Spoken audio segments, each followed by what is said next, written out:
السلام عليكم ورحمة الله وبركاته. أهلا وسهلا بكم في قناة أكاديمية عواد.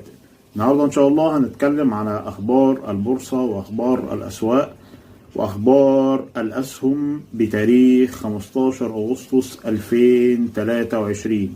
تعالوا نتكلم على المؤشر النهاردة قفل على 17965 نقطة بصعود 4%. النهاردة عدد الأسهم التي تم التداول عليها 214 سهم بصعود 88 وهبوط 99 سهم. قيمة التداول كانت 2 مليار 337 مليون.